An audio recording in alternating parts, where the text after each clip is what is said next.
Intanto sulla vicenda chiusura a Bolcone del Povero abbiamo sentito suor Rana Mametiu, presidente dell'Opera Pia Barone Mendola di Favara, che ci conferma che dovranno andare via tutti.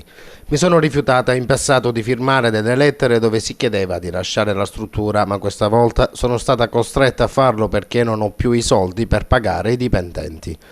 Così suor Anamà giustifica la sua firma alla lettera inviata ai familiari degli anziani ospiti dove si chiede di lasciare la struttura entro 10 giorni dal ricevimento della stessa.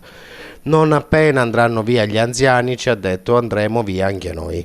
Suor Anamà parla poi di una lettera a firma di un sindacalista e dei dipendenti dove viene intimato alle suore di lasciare anche loro la struttura. Fino ad adesso la congregazione ha coperto le spese, adesso non ce la fanno. Io dove vado a trovare soldi per pagare i dipendenti? Continua Sor Anamà. Ci sono familiari di anziani che non pagano la retta e io ho una spesa di oltre 15.000 euro mensili per il personale. Il comune di Favara, dice ancora Suor Anamà, non paga. Da 2 anni e mezzo che sono in questa struttura non ho visto pagamenti per i 2 anziani, di cui al momento mi prendo cura. Mi dispiace tanto per gli anziani e per le suore se si è arrivati a questo punto, conclude Suor Anamà.